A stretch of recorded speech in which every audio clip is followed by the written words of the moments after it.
No, you're sitting in front of the Liverpool manager. So there's always pressure at this club. If we are 1, 2, 3, 4, 5 in the table, if you work at a big club like Liverpool, there's always the pressure. And I think last season, halfway through the season, were they also number 1? I think they were last season. Yes. Yeah. So it's not so strange for a club like us to be on top of the league, but it is. We know how many good teams there are in this league, and they are able to win almost every game as well. So there's no extra pressure. There's always pressure if you work at a club like Liverpool. Your form away from home is fantastic. It's West Ham on Sunday.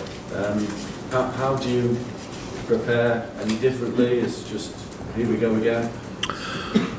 No, I think our away form has been good, but maybe it has a bit to do with the teams you face in the first half of the season. So I think mainly we faced the teams the top half of the table at home, and the other ones we faced away.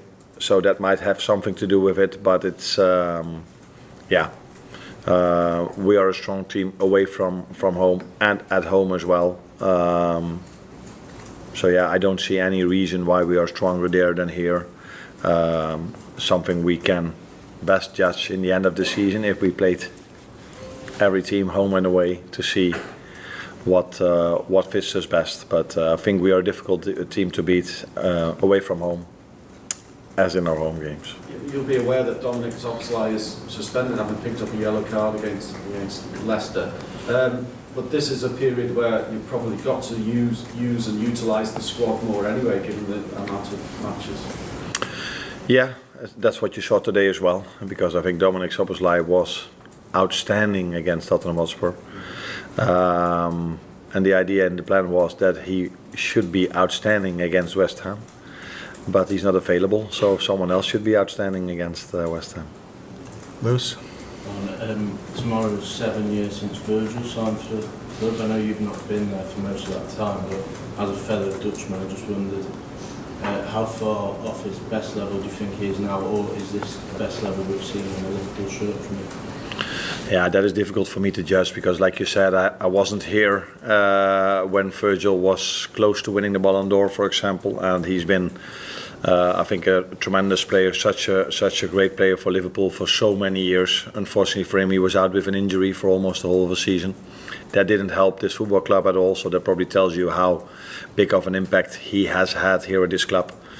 I can only tell you what my experiences are with him, and he's been not only from what you see, because you see him during the game, and he's outstanding during the game, but he has such a big impact in training session as well. He's the focal leader of this team. Every time we start an exercise, he's every time on top of his teammates, and he leads by example. So for me, he's been outstanding till now, and we can only hope he can continue showing this during the games and in the training sessions as long as he's with us. Andy? I just asked this question because it's obviously your last home appearance before the 1st of January, when with the contract 3 things can happen from that date. Are you expecting anything momentous or significant to change from then or on that date? If we would, then probably it's not the moment for me to tell you now, but in general I don't talk about contract situations here, and it would be a surprise if I was the one to announce that one of them have extended. So I think that's in a different moment, but just keep asking because that's your job, but you're probably not going to get an answer from me. But it's clear that from the 1st of January, maybe for you guys things change a lot, but they are in constant talks with the club, and let's wait and see what happens. As long as they keep performing like this, the manager or the head coach, I have to say, is happy with them. Now, you mentioned injuries and suspensions. It looks like West Ham might be without all 3 central midfielders who started against Southampton, with Rodriguez, Sojek suspended, Carlos Soler went off injured. You faced Mohamed Kudus a lot when he was at Ajax. Do you think there's a chance he may line up in central midfield, and how good a player do you think he can be? I think he's a good player, that's for sure. Everybody sees this. He can play multiple positions. I think he played here for Ajax against Liverpool as a 9 as well. So he's a big threat for them. They have many players. I think they've signed also many players during the summer. So even if 3 midfielders are out, I don't think they have to play under 21 players. They are still able to play players they brought in for many millions. So yeah, that's the Premier League. They all have, not only us or Chelsea. It's for a lot of clubs have so many good players. We, although were the one when I didn't play my starters, we used our 21 players. That is part of our identity, and that's what makes this club special, I think, as well. Last couple, Will and Paul. The thing that I highlight today is the strong mentality. If we were not with a strong mentality and competitive mentality waiting this kind of match, we lost the match. I am sure. So that's why to highlight the mentality of the team. Yeah, they know they are. They've certainly shown us they are, even though Leicester went 1-0 up. Liverpool fought back. They found a way to win. Yeah, I mean, Liverpool are one of those teams, them top teams where even if they do go 1-0 down, you still think they'll come back and find a way of winning the game. They've got so much firepower on that pitch in every position that they can hurt you from anywhere. I mean, this is a really nice finish from Ayew, by the way, using his strength to hold off, I think it's Robertson and Swivel. But even then, I mean, this from Cody Gakpo, Manu, what a finish this is. As you said, they have so much quality in this team. And it's a joy to watch them, you know, the link between the players, the movements, you know, the energy they bring all together. And they play the same football and the same language on the pitch. So it's pure joy, you know, to watch them. 12 points gained from losing positions this season have Liverpool. They've also made Anfield their fortress, which is very, very important in a time. Well, it's always been a fortress. It's been that way for a number of years now. Yeah. I mean, it's incredibly hard to go to Anfield and get any type of result. But almost when they sense weakness, they go after teams. They press really well. They maybe do it in a different way to when Jurgen Klopp was there, because obviously it was always get the ball forward as fast as can, they go and press teams, but now they're a little bit more patient in terms of the way they go and press, but they're still as effective. They still score goals. Salah looks as good as he ever has done. Curtis Jones is now getting a run of the team. He's playing really well. Cody Gakpo now, it looks like he's more natural. Gravenberch now moving him into that holding midfield player. That role has been fantastic. In a minute, they've got no weaknesses at all. Yeah, it's 6 points clear at the top now, and matchweek 19 means we're officially halfway through the Premier League for this season. Is it theirs to lose? As I said, it's a long way to go. And no, honestly, it's not a political answer, you know. But I totally agree with Arne Slot. This is why he sent a warning to his players, saying that don't be too much confident, because we're flying at the moment in Champions League as well in the Premier League. We're the best team in Europe so far. Everything is green light. We are so confident. So the danger is to be too much confident. Yeah. Yeah, Mo Salah said they should stay humble. I want to talk about Mo Salah and his goals and then the Christmas tree curse. We'll get to the Christmas tree curse later. Let's talk about Salah's goals and how impressive he's been. You've already mentioned him as your highlight of 2024. I love him. I love the way he played this season so far. His contract ends at the end of the season. It's been amazing to watch in terms of assists and goals, but the movement, you know, the link between his teammates, you know, up front is beautiful to watch. I love it. I love his behavior. He's even thinking that he must have been a little bit disappointing not being proposed another contract with Liverpool. But his behavior, his commitment is 100% with the club, so I'm very happy with that. Yeah, we've been saying all season long it's equally impressive that 3 key players on Liverpool's in key positions are out of contract in the summer, and yet this is what they're still managing to do. Yeah, they're all putting in performances, because you know what it's like with players when their contract situation hasn't been maybe sorted. They sometimes down tools a little bit, their performance drops off. But Mo Salah, Virgil van Dijk, Trent, their performances are as good as we've ever seen, really. I mean, as I said, we spoke about Mo Salah. I think if you lost someone like a Mo Salah from the Premier League, it'd be a travesty, because he is that good. Every single week he comes up with goals, assists, his numbers are as good as anyone's. So for Liverpool to allow this situation to kind of fester and these 3 players be out of contract, it's a bit disappointing for them, but I still believe there's a fair chance all 3 stay. That's why I like, you know, as you said, I totally agree with Van Dijk, Trent Alexander-Arnold and Mo Salah. All of them at the end of the contract, you know, at the end of the season. And sometimes when things like this happen, players, they said publicly, on social medias, they said that I'm not happy with what's happening actually in the club. So that they are not selfish. They put the team first. And if things happen, it will happen. Yeah, Mo Salah has just stepped up a notch, which, I mean, for someone who's been as consistent as he is, it's crazy to say. But he's got 16 goals this season, just too shy of what he managed in the whole of last season. And as I mentioned, we're at the halfway mark. I want to talk about this Christmas tree controversy, though, because I wasn't even aware of it. And then all I saw on my social media timeline was people just refreshing to see if Mo Salah's put this Christmas post up. Do you know all about it? Well, Manu knows all about superstitions. Yes. So apparently Liverpool fans say that every time he posts the Christmas tree, they blow the title lead or something like that. Like a curse? I think he put it up really, really late on Christmas Day. Apparently it's a curse. Have you heard of it? No, really, the first time.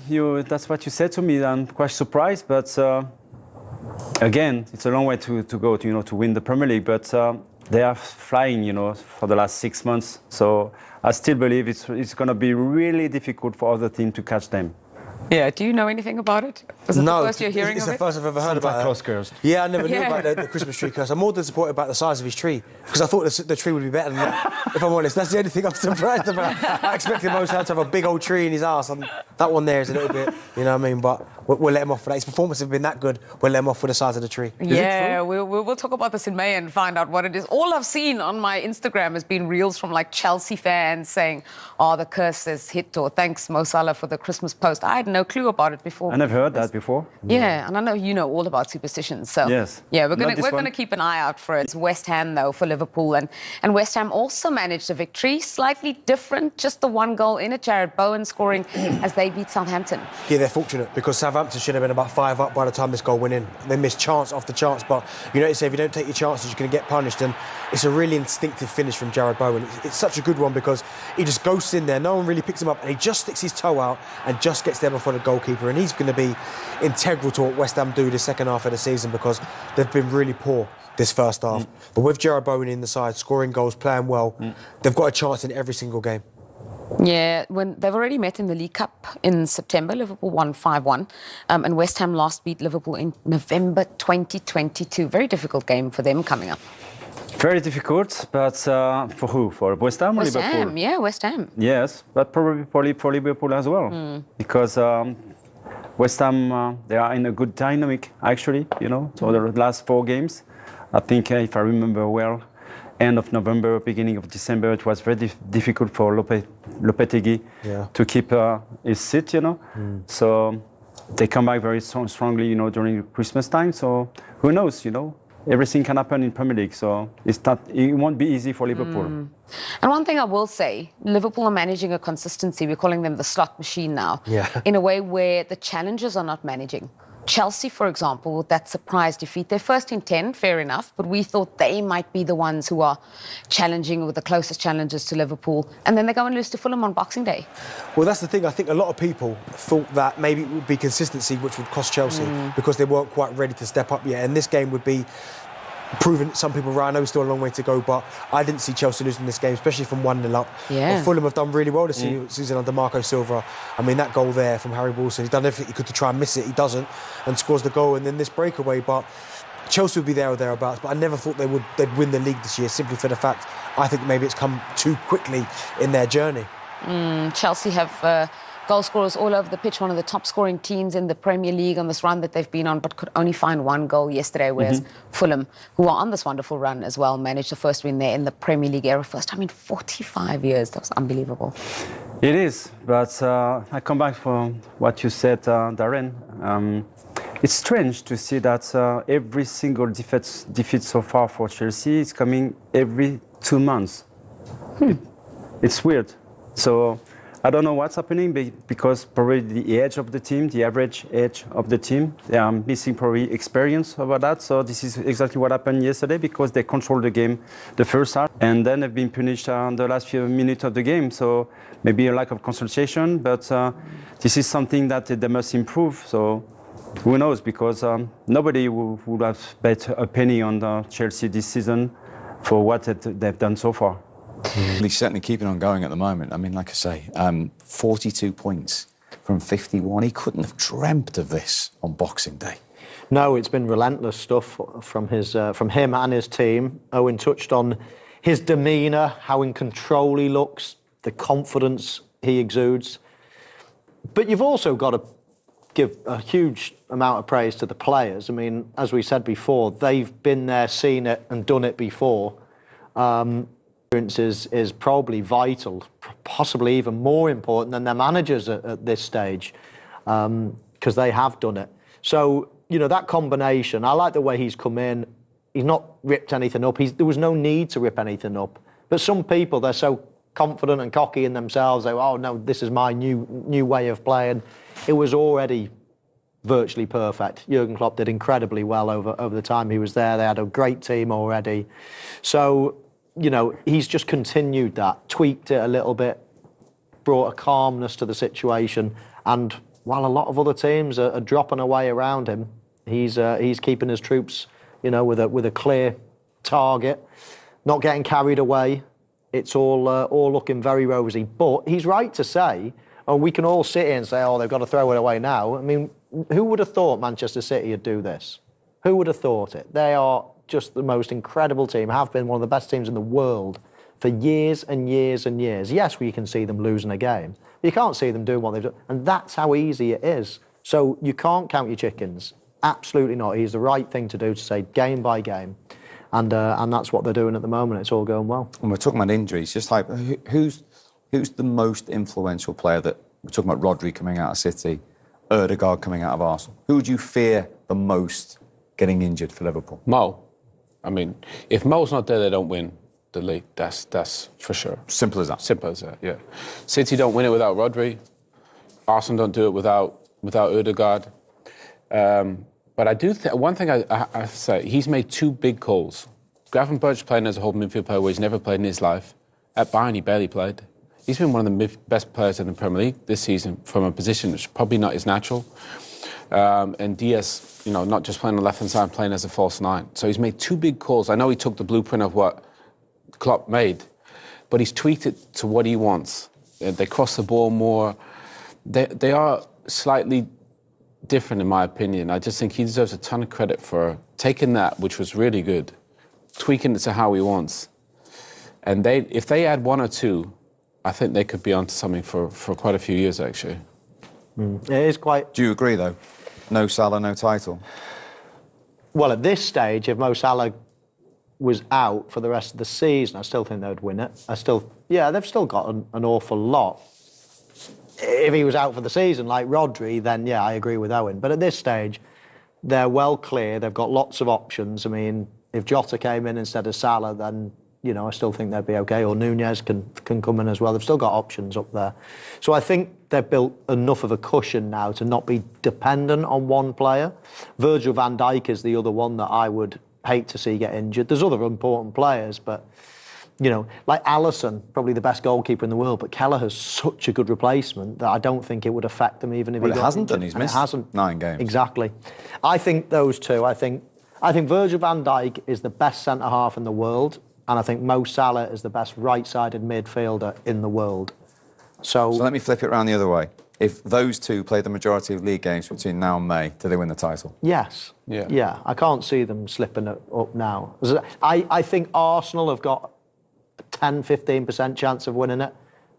I can't see anybody else win it. I think Liverpool are 85%. They could win everything. They could. In the semi-final of the League Cup. Obviously, the FA Cup. They've been the best team in the Champions League so far. With Inter. So I think this is a chance they don't want to miss, by the way. If I was Liverpool and British Hughes, I know he's a new sport, but I would maybe just add a body in January. Obviously, they try for Zubimendi. But they could have a super special season here. And I think you don't want to miss out on this, because these guys, you're not going to have a season where the 3 or 4 teams struggle in the Premier League, but they could literally win the lot this season. When you say add a body, position specific, or just add a body just for freshness? Well, they got a world-class goalkeeper coming in, Mamadashvili. So he's only 24. It's at the end of the season. I know, but what I'm saying is already planned for that. I think defensively they're sound. If they need anything, I'd say it's a left-back and a centre-mid. I think in the summer they'll probably figure out what to do with Darwin Nunez, because he's not really playing. But I think they're striker, left-back, centre-mid. That's all they need. And that team is set for 3 years. And they've sold a lot of players anyway, haven't they? You know, they've done a really good job of selling some of the younger players and making a lot of money. So I think the money will be there, but I think they've got to invest it. And their form, momentum, and now lead of 7 points, even at this stage for tomorrow, Arsenal at home to Ipswich, it almost makes it must-win for Mikel Arteta's side. Because if they don't, it's another opportunity missed to close that gap. That's the pressure that Liverpool are putting on everybody at the moment. They're literally got a gun to their head, haven't they? You drop more points and you're out of it. You drop more points and you're out of it. And they're virtually there. You know, it's getting to a stage whereby if anybody drops any more points, they're just too far behind now. As I say, I think Arsenal are just about clinging on.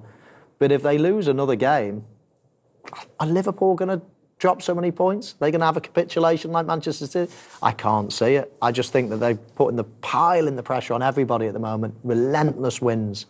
And as I say, Arsenal, Chelsea. I'm not that convinced about Chelsea. I think Arsenal are the last man standing, personally.